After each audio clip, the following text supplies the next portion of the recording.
వైకా jewellers వెలలేని Vaibhogam తరుగులేని నమ్మకం. ఇప్పుడు మన కాకినాడలో డిసెంబర్ 5న ఘనంగా ప్రారంభం కాబోతోంది. నమస్కారం, వెల్కమ్ టు సుమన్ టీవీ. నేను గీతాంజలి. మార్గశిర మాసం వచ్చేసింది. ప్రత్యేకంగా లక్ష్మీ పూజలు చేస్తూ ఉంటారు. అయితే మొదటి మార్గశిర గురువారం 5వ తారీఖున వచ్చిందండి. ఆ రోజున పూజ ఏ విధంగా చేయాలి, అలాగే లక్ష్మీ అమ్మవారిని ఎలా కొలుచుకోవాలి, ఆ రోజు పెట్టవలసిన నైవేద్యం కావచ్చు, పూజా విధానం కానీ, అలాగే పూజ చేసిన తర్వాత వాటిని ఏం చేయాలి, ఎందుకంటే మర్నాడు మళ్ళీ శుక్రవారం వచ్చింది కాబట్టి ఆ రోజున అమ్మవారిని కదిపి వచ్చేలా రకరకాల సందేహాలు మనకుంటాయి. ప్రత్యేకంగా చెప్తారు ఆ రోజున ఒక కథ అనేది మనం వినాలి, లేకుంటే మనకి అందుబాటులో ఉంటే గనక అది చదువుకోవాలి అమ్మవారిని పూజించిన తర్వాత అని అంటారు. అదే చాలా అరుదుగా దొరుకుతుంటాయి మన శాస్త్రాల్లో ఉన్నటువంటివి. మనం ఎవరి ద్వారానో వినిగాని ఇవి తెలుసుకోలేము.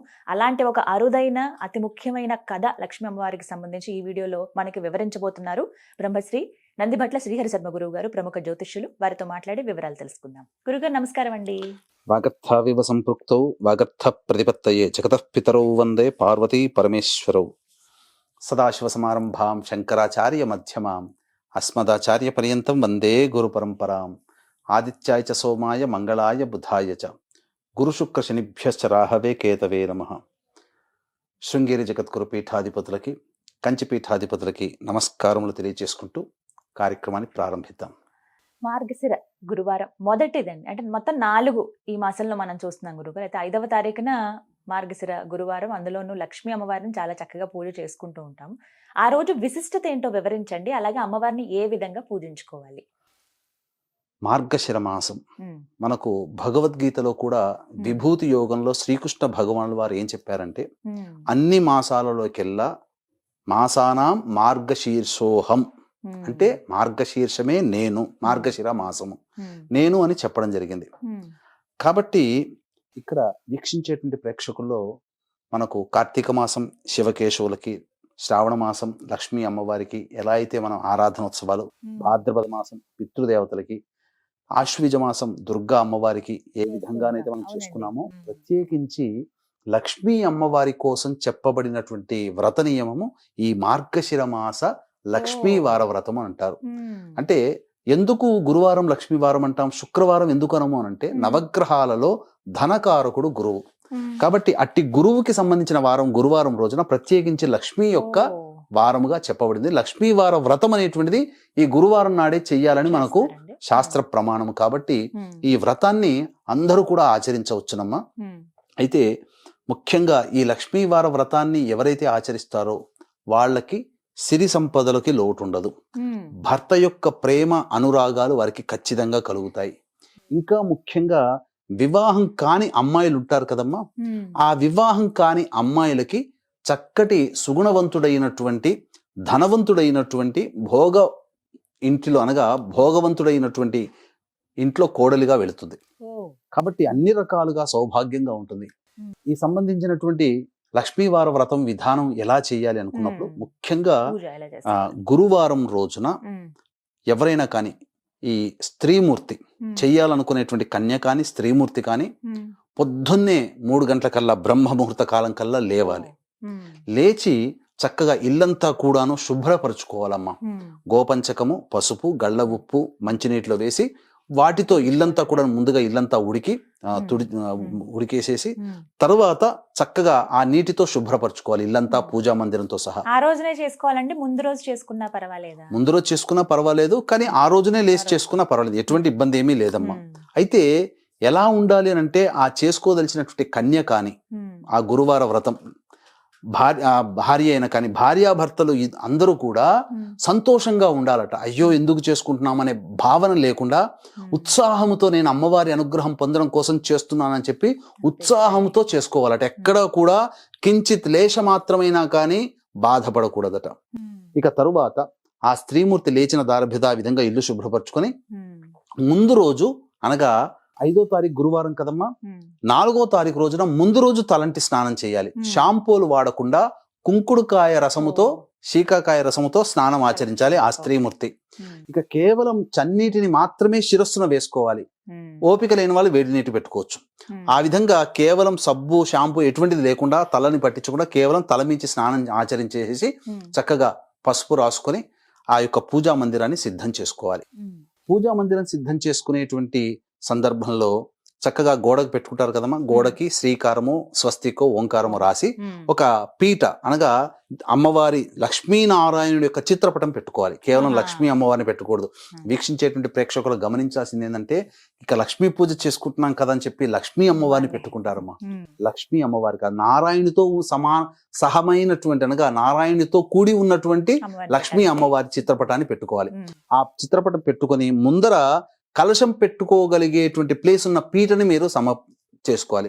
ఒకవేళ పీట లేదనుకున్నప్పుడు మామూలుగా ఒక చక్కటి తెల్లటి చిన్నపాటి మన గుడ్డ పెట్టుకోవచ్చు, చిన్న టవల్ అనేటువంటిది తెల్లది వస్త్రం పెట్టొచ్చు. ఇక ఆ అమ్మవారి ఫోటోకి అలంకారం చేసి పీట పెట్టుకుంటే 8 దిక్కులా కూడా అలంకారం చేసి ఆ పీట అంతా కూడా చక్కగా పసుపుతో అలికి, తర్వాత ఆ పీట మధ్యలో అష్టదళ పద్మం వేసి ఆ యొక్క అష్టదళ పద్మం మీద ఎర్రటి గుడ్డ గాని పసుపు గుడ్డ గాని పరిచి, అప్పుడు కొంత కలశం పెట్టేటువంటి దగ్గర కొంత బియ్యం ఒక వృత్తాకారంలో రౌండ్ షేప్ లో బియ్యాన్ని ఒక రాశిగా పోసి దాని మీద కలశం పెట్టాలి.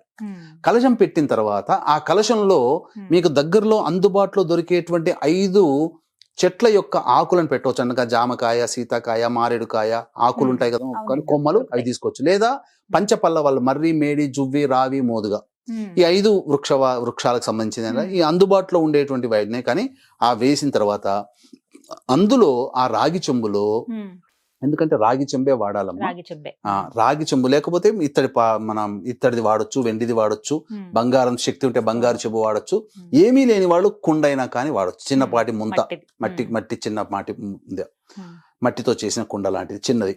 ఇక అందులో ఒక పోక చెక్క, వెండిది చిన్న ముక్క, బంగారంది చిన్న ముక్క, ఒక 1/4 గ్రాము కూడా అవసరం లేదు, చిన్న ముక్క అంటే దొరుకుతుంది. బంగారంది, వెండిది, అలాగే పగడము, ముత్యము, వట్టి వేళ్ళు అని దొరుకుతాయి. వట్టి వేళ్ళు, ఒక పోక చెక్క, 1 కానీ 2 కానీ పోక చెక్కలు ఆ కలశంలో వేసి అందులో కొమ్మలు చెప్పబడినటువంటి కొమ్మలు వేసి కలశానికి అలంకరణ చేసి ఆ కలశం మీద ఒక కొబ్బరికాయ పెట్టి ఆ కొబ్బరికాయకి ఎర్రటి వస్త్రము అలంకరణగా పెట్టి ఇక ఆ అమ్మవారి యొక్క పూజ ప్రారంభం చేసుకోవాలి. లక్ష్మీ అమ్మవారి పూజ ప్రారంభం చేసుకునే ముందుగా గణపతి పూజ చేసుకుని గణపతి యొక్క అనుజ్ఞ తీసుకొని చాలా సంతోషముగా నేను ఈ యొక్క వ్రతాన్ని ఆచరిస్తున్నాను మహానుభావ, నాకు అమ్మవారి యొక్క అనుగ్రహాన్ని ప్రసాదించి విఘ్నేశ అని చెప్పి ఆ విఘ్నేశ్వరుని యొక్క అనుజ్ఞ తీసుకొని లక్ష్మీ అమ్మవారిని షోడశోపచార విధానంగా పూజ చేసుకోవచ్చు.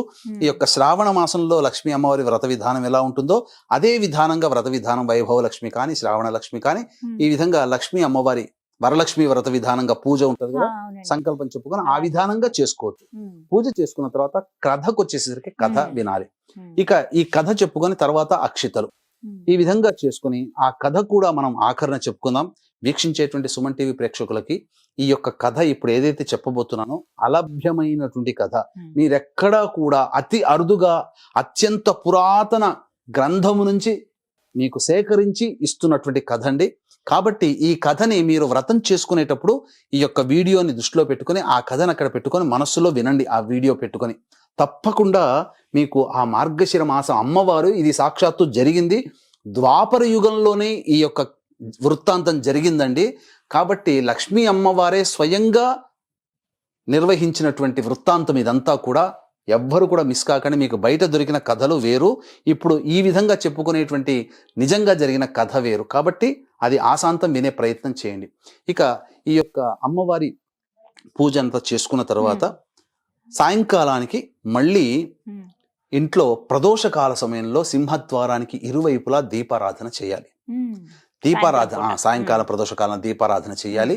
ఆ తర్వాత ఉదయం నుంచి సాయంకాలం వరకు కూడా వీలుంటే ఉపవాసం ఉండాలి. ఉండి దీపారాధన చేసి ఇప్పుడు చెప్పబడిన పూజా విధానం అంతా ఉంది కదమ్మా, అదంతా ప్రదోషకాల సమయంలో ఆచరించాలి. ఆచరించి ఈ యొక్క గురువారం రోజున ఎట్టి పరిస్థితుల్లో కూడా నూనెతో వండించినటువంటి పదార్థాలు భుజించకూడదు. అమ్మవారికి ఏదన్నా చేసినా ఆవు నేతిలో చేయాలి, నూనెలో మాత్రం నూనె అనేటువంటిది ఈ మార్గశిర మాసం గురువారం రోజున తాకకూడదు. అసలు నూనెను తాకినా నూనెను కూడా పక్కకు పెట్టేయాలి. ఇక ఈ విధంగా చేసి ప్రదోషకాల సమయంలో ఈ చెప్పబడినటువంటి పూజా విధానంగా ఈ ఆచరణ చేయాలి.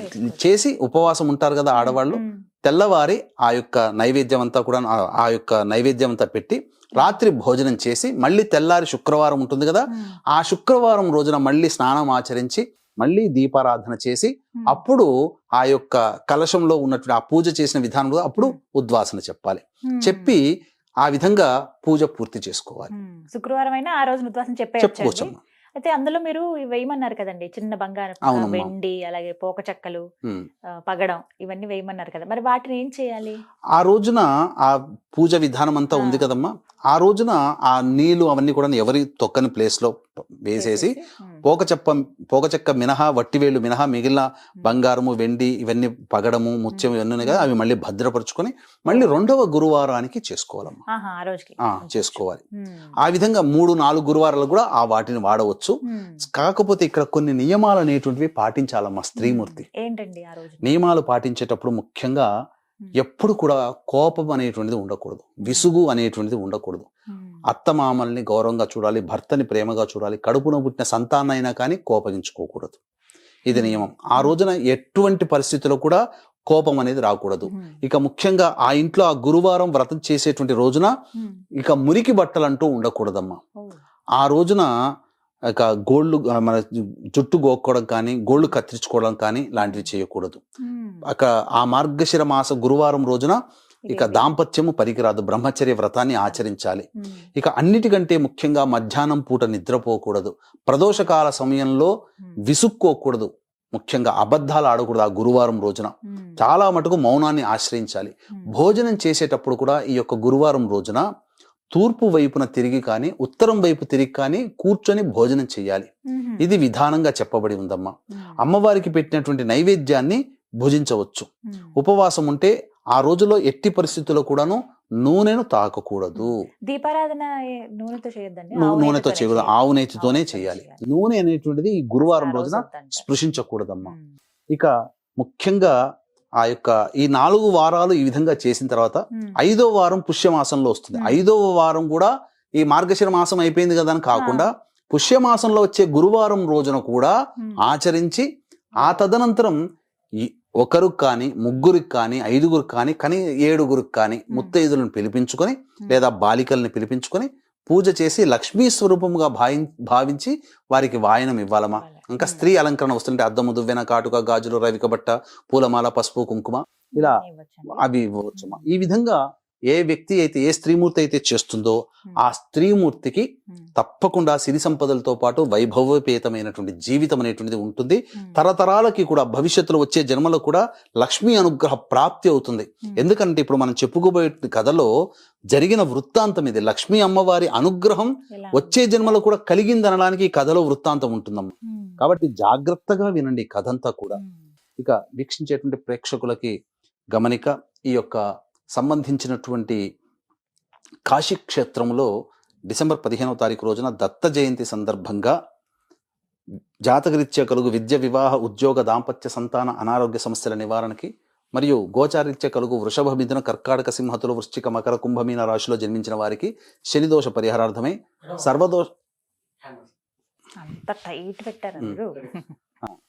గోచారీత్యా కలుగు వృషభ, మిథున, కర్కాటక, సింహతులు, వృశ్చిక, మకర, కుంభమీన రాశిలో జన్మించిన వారికి శనిదోష పరిహారార్థమై సర్వదోష నివారణ పూజలు, హోమాలన్నిటిపై పర్ హెడ్ 1500 రూపాయలకి చేయించడం జరుగుతుంది. యముని ప్రీతి కోసం యమహోమం కూడా జరిపించడం జరుగుతుంది. అవకాశం ఉన్న వాళ్ళు కార్యక్రమ తదనంతరం కాంటాక్ట్ చేసి మీ గోత్రనామాలు నమోదు చేసుకోవచ్చు. ఇక కథలో గనక వెళ్ళినట్లయితేనమ్మా, చక్కగా పూర్వం ద్వాపర యుగంలో జరిగిందని చెప్పాను కదమ్మా. ద్వాపర యుగంలో సౌరాష్ట్ర దేశాన్ని పరిపాలించే భద్రశ్రవ అనే మహారాజు, గొప్ప నీతివంతమైన మహారాజు. ఆయనకి సురత్ చంద్రిక అనేటువంటి భార్యామణి ఉంది. మహా ఇల్లాలు, పతివ్రత. ఆమెకి 7గురు కొడుకులు, ఒక అమ్మాయి, శ్యామ బాల ఆమె పేరు. చక్కగా ఈ యొక్క రాజ్యాన్ని పరిపాలిస్తున్న సందర్భంలో ఒకానొక సమయంలో వైకుంఠంలో ఉన్నటువంటి విష్ణు భగవాన్ దగ్గర పాదాలను ఒత్తుతూ ఉన్నటువంటి అమ్మవారు కోరిక కలిగింది, ఈ యొక్క రాష్ట్రంలో, ఈ యొక్క ప్రపంచంలో ఎవరు ఈ మార్గశిర మాసంలో ఆచరిస్తున్నారు, మీకు మార్గశిర మాసం అంటే ఇష్టం కదా, కాబట్టి నన్ను ఎవరు అర్చిస్తున్నారో ఒకసారి అంతా కూడా నేను పరికించి వస్తానని చెప్పి భర్త దగ్గర అనుమతి తీసుకొని ఆ మహాలక్ష్మి భూలోకానికి వచ్చింది. అనేక దేశాలు తిరుగుతూ ఈ సౌరాష్ట్ర దేశం కూడా వచ్చింది. ఎందుకంటే ఈ లక్ష్మీ అమ్మవారి పూజకి ఈ భద్రశ్రవ అనేటువంటి ఒక మహారాజు మరియు సురచంద్రికకు సంబంధించినటువంటి పూర్వజన్మతో సంబంధం ఉన్నది లక్ష్మీ అమ్మవారి యొక్క వృత్తాంతం. కాబట్టి ఆ యొక్క రాజు కోట దగ్గరికి రాగానే దాసదాసీలందరూ అడ్డుకున్నారు, ఎవరమ్మా నువ్వు అని చెప్పి. వృద్ధ స్త్రీ బ్రాహ్మణ వేషంలో వచ్చింది అమ్మవారు. అంటే నేను సంబంధించినటువంటి పూర్వంలో వీరు ఒక వ్రతం చేశారు, కాబట్టి ఆ వ్రతం అనేది మళ్ళీ ఈ జన్మలో చెయ్యలేదు, ఈ వ్రతాన్ని ఆచరింప చెయ్యాలి అని చెప్పి తెలపడం కోసం వచ్చానమ్మా అని చెప్పగా ఆ పరిచారిక ఏం చేసిందంటే సురచంద్రికకి అందించింది రాణికి. చెప్పగానే ఆమె దగ్గర తీసుకుని వెళ్ళగానే, పూర్వజన్మలో నీవు ఒక వైశ్యురాలివమ్మా, ఒక వైశ్యుడికి భర్తగా ఉన్నావు, కడు దారిద్ర్యముతో బాధపడుతూ ఉన్నప్పుడు అప్పుడు ఈ వ్రతాన్ని ఆచరించమని చెప్పిన తర్వాత ఈ వ్రతాన్ని ఆచరించగానే గొప్పగా వైభవపేతమైన జీవితాన్ని గడిపావు. ఈ వ్రత మహత్యం వల్ల మళ్ళీ ఈ జన్మల్లో మీరిద్దరూ మళ్ళీ భార్యాభర్తలుగా లభించారు, కాబట్టి ఈ యొక్క వ్రతాన్ని ఆచరించమ్మా అని చెప్పగా, నువ్వెవరో మోసగత్తెలాగా ఉన్నావు అని చెప్పి అనుమానపడి కోపగించుకొని ఆమె చేతిలో ఉన్న కర్రని విదిల్చి పంపించి వేసింది, అవమానించి పంపించి వేసింది. అన్న తర్వాత, నువ్వు నన్ను పొమ్మంటావా, ఇక నేను నీ దగ్గర ఉండనులే అమ్మా అని చెప్పి వెళ్ళిపోతుంది. వెళ్ళిపోతున్నప్పుడు ఆ ద్వారం దగ్గర ఆ కూతురు శ్యామబాల పట్టుకొని అడుగుతుంది, ఏంటమ్మా ఏం జరిగింది, ఇంతగా బాధపడుతూ వస్తున్నావు అంటే, ఫలానా ఇట్లా మీ అమ్మగారు ఇట్లా చేసిందమ్మా, వ్రతం ఆచరించమని చెప్పాను, అయినా ఆచరించలేక నన్ను అనుమానించి నన్ను అవమానించి పంపించిందంటే దానికి ఏమి బాధపడకమ్మా అని చెప్పి, ఎలా ఆచరించాలి నాకు చెప్పమ్మా, నేను చేస్తాను అని చెప్పి ఆ యొక్క వృద్ధ స్త్రీ ఆ అమ్మాయికి వ్రత విధానం అంతా చెప్పి అమ్మాయి చేత ఆచరింపచేసింది. అయితే ఇక్కడ జరిగినటువంటి కథలో ఉన్నటువంటి ట్విస్ట్ ఏంటంటేనమ్మా, ఎప్పుడైతే లక్ష్మీదేవిని అవమానించి పంపిందో ఆమెకి క్రమంగా వైభవపేతన రాజ్యం అంతా కూడాను వైభవం అంతా పోయింది. ఈ శ్యామబాల కూతురు ఉంది కదా, ఆచరించినటువంటి విధానం చేత పక్కన పొరుగు రాజ్యంలో ఉన్నటువంటి, చెప్పాను కదా ఈ వ్రతం ఆచరిస్తే వైభవపేతమైనటువంటి భర్త లభిస్తాడు అని, పక్క రాజ్యంలో గొప్ప సంపన్న కుటుంబంలో ఉన్నటువంటి రాజు యొక్క కొడుకు మూలాధర్, ఆ మూలాధర్కి ఇచ్చి వివాహం చేయడం జరిగింది. ఆమె కన్య వెళ్ళిపోయింది. ఇక ఇక్కడ వీళ్ళకి క్రమంగా పూర్తిగా రాజ్యం అంతా నశించిపోయి బీదరికానికి చేరుకున్నారు. కానీ అక్కడ మాత్రం ఈ వృద్ధ స్త్రీ బ్రాహ్మణ చేసినటువంటి ఉపదేశ ప్రకారము మార్గశిర మాసంలో లక్ష్మీ వ్రతాన్ని ఆచరిస్తున్న కారణం చేత దినదిన ప్రవర్ధమానమవుతూ చక్కగా వైభవపేతమైన జీవితాన్ని సిరి సంపదలతో గడుపుతుంది అమ్మాయి. తర్వాత ఒక రోజున ఈ దారిద్ర్యాన్ని అనుభవిస్తున్నటువంటి భార్యాభర్తలు ఎందువల్ల కలిగింది అని చెప్పి బాధపడుతూ, అయినా మన అల్లుడు చాలా గొప్ప ధనికుడు అయ్యాడు, రాజు అయ్యాడు కదా, మరి మన అమ్మాయి కోడలు అయ్యింది కదా, ఒకసారి వెళ్ళి వాళ్ళ దగ్గర ఉన్నటువంటి వెళ్ళి బంగారాన్ని తీసుకుని వద్దాం, ఏదైనా కొంత ధనం సహాయం చేయమని అన్నప్పుడు చక్కగా ఆ రాజ్యం వెళ్తారు. వెళ్ళిన తర్వాత ఆ రాజ్యంలో ఒక కొలను దగ్గర స్పృహ తప్పి పడిపోతారు. ఆ పరిచారికలు చూసి నీళ్లు చల్లి లేపిన తర్వాత, ఎవరండి మీరు, చూస్తేనేమో రాజులాగా ఉన్నారు కానీ భిక్షగాడిలాగా మీ యొక్క వస్త్రధారణ ఉంది అని అంటే, నేను పలానా అమ్మాయి తండ్రిని అని చెప్పగానే, అయ్యో మా రాణిగారి తండ్రి మీరు అని చెప్పి పరుగున వెళ్ళి ఆ యొక్క శ్యామబాలకి చెప్పడం జరిగింది. చెప్పిన తర్వాత నా తండ్రి ఇంతటి దీనస్థితిలో ఉన్నాడా అని చెప్పి బాధపడుతూ వస్త్రములు, చక్కగా నగలు అన్ని కూడాను రథం ఇచ్చి పంపించింది. ఇంటికి తీసుకురాగానే చక్కగా ఆదరించి కడుపు నిండా భోజనం పెట్టి ఒక బిందె నిండా బంగారము ఇచ్చి తల్లికిమ్మని చెప్పి పంపించింది. వెళ్ళిన తర్వాత అక్కడ గనక చూసుకుంటే ఆ ఇంట్లోపలికి వెళ్ళి ఆ బిందె తీయగానే ఈ యొక్క అమ్మవారిని అవమానించిన కారణం చేత బంగారం కాస్త బొగ్గుగా మారిపోయింది. అయ్యో ఈ విధంగా జరిగింది అని చెప్పేసేసని బాధపడుతున్నారు.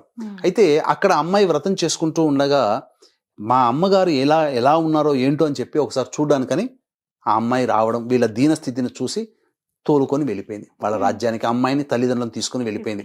ఆ వెళ్ళిపోయిన రోజు 3వ గురువారం అయింది, మార్గశిర మాసం. కాబట్టి ఆ తల్లిని కూర్చోబెట్టి, అమ్మా నీవు ఆ రోజున అమ్మవారు వచ్చి స్వయంగా వచ్చి చెప్పినా నువ్వు వినకుండా వచ్చి ఈ విధంగా చేశావు, కాబట్టి నీవు తప్పకుండా ఈ వ్రతాన్ని ఆచరించమా అని చెప్పి దగ్గర కూర్చోబెట్టుకొని ఈ తల్లితోని ఈ వ్రతాన్ని ఆచరింపచేసింది. ఈ వ్రతాన్ని ఆచరింపచేసినటువంటి కారణం చేత, నైవేద్యం తీసుకున్నటువంటి కారణం చేత ఆ యొక్క వైభవపేతమైన కోల్పోయిన రాజ్యం అంతా కూడాను ఆవిడకి, ఆ తల్లిదండ్రులకి ఇద్దరికి తిరిగి వచ్చింది. అంత సంతుష్టులై ఉన్నారు, చాలా ఆనందంగా చక్కగా ఉన్నారు. తర్వాత తన యొక్క తల్లిగారింటికి వెళ్ళి మళ్ళీ 4వ వ్రతాన్ని అక్కడ ఆచరించింది కూతురు. 3వ గురువారం ఏమో తల్లిని తీసుకుని ఆచరించింది. 4వ వ్రతం అక్కడ చేసి 5వ వ్రతం మళ్ళీ ఇంట్లో ఉద్యాపన చేసుకోవాలి కదా. వెళుతూ ఆ ఇంటిలోని కొద్దిగా గళ్ళ ఉప్పుని తీసుకొని వచ్చింది. అంటే లక్ష్మీప్రదం. గళ్ళ ఉప్పు అంటే లక్ష్మీప్రదం కదమ్మా. తర్వాత ఆ విధంగా భర్త భోజనం చేస్తున్నప్పుడు అంత చప్పగా ఉంది ఏంటి పదార్థాలు అని చెప్పి అని అంటుంటే, ఇంట్లోంచి తల్లిగారి ఇంట్లో తీసుకుని వచ్చినటువంటి ఆ యొక్క గళ్ళ ఉప్పుని కొద్దిగా వేయగానే అది పంచభక్ష పరమాన్నమైనటువంటి మంచి షడ్రుచులతో సమానమైనటువంటి భోజనం చేయడం జరిగింది అప్పుడు. ఆ విధంగా ఏంటనంటే లక్ష్మీ అమ్మవారు అంటే ఇక్కడ ఉప్పు అనేది ఎందుకు చెప్పబడిందనంటే, అన్నీ వేసి చూడు నన్ను వేయకుండా వేసి చూడు అని చెప్పి చెప్తుంది ఉప్పు. అంటే ఎంత గొప్పగా వండినా ఉప్పు లేకపోతే ఆ పదార్థానికి రుచి రాదు.